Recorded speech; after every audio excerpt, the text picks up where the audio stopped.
President Trump issued an executive order overnight instructing the Corporation for Public Broadcasting to halt all funding for PBS and NPR, which would impact those two networks, the roughly 1,500 public media stations nationwide, as well as national programs like the News Hour. William Brangham is here now to explain the latest. So, William, the president has long said that he wants to cut funding for public media. This is another approach to doing just that. So what exactly does the executive order say? That's right, Amna. This has been a long on the president's wish list. Many GOP administrations have wanted to do this. His administration, though, has been much more forceful about pushing for these cuts. This executive order, as you noted, directs the Corporation for Public Broadcasting to stop all direct federal taxpayer funds from going to NPR and to PBS. And as we've reported in the past, that would have quite a few impacts across the network all over this country. The president argues that public media in general has a liberal bias and that taxpayers should not be supporting that. Last month, the president wrote this, quote, Republicans must defund and totally disassociate themselves from NPR and PBS, the radical left monsters that so badly hurt our country. We should say, as we have before, the heads of PBS and NPR reject that categorization. But again, this executive order tries to zero out funding for those organizations. And William, what about the Corporation for Public Broadcasting, the CPB, which we should reiterate is a congressionally created corporation that directs about $500 million to both PBS and NPR every year? What have they said in response? The head of the Corporation for Public Broadcasting, Pat Harrison, cited that fact that you just stated, which is that CPB was created by Congress, not by the White House. And so the executive office has no authority over their governance.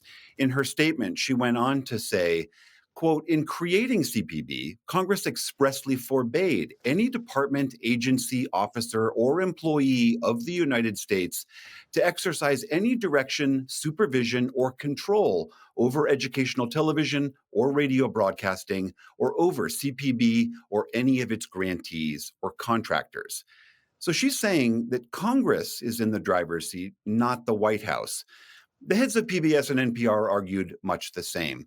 Paula Kerger, the head of PBS, called this EO, quote, blatantly unlawful.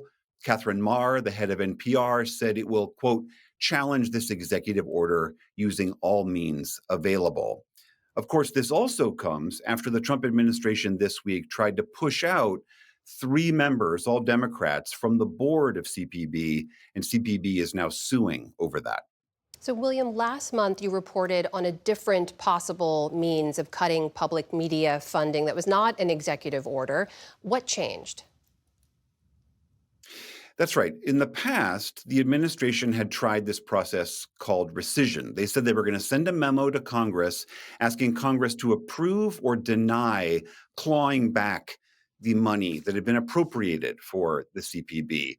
But Lisa Desjardins told us that the White House got nervous because they started to hear from some Republicans, not all, but that some were resistant to cutting public media because they liked the public media stations in their communities and they didn't want to cut it.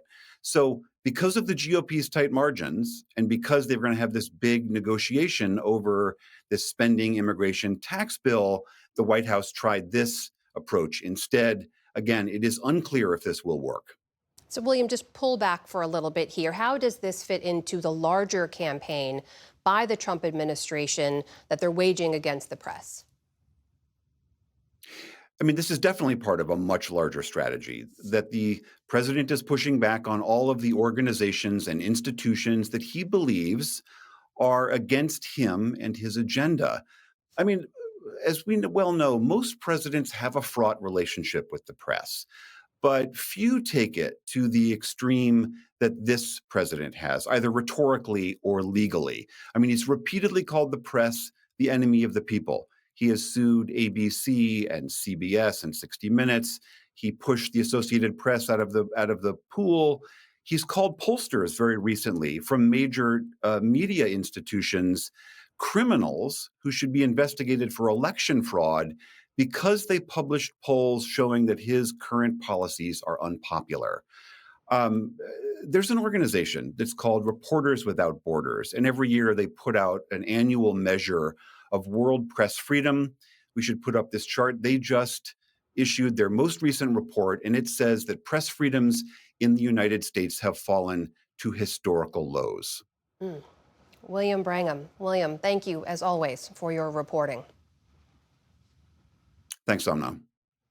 And you can stay up to date on the efforts to cut public media funding and find all of our coverage by signing up for our newsletters. That's at pbs.org/newshour/email.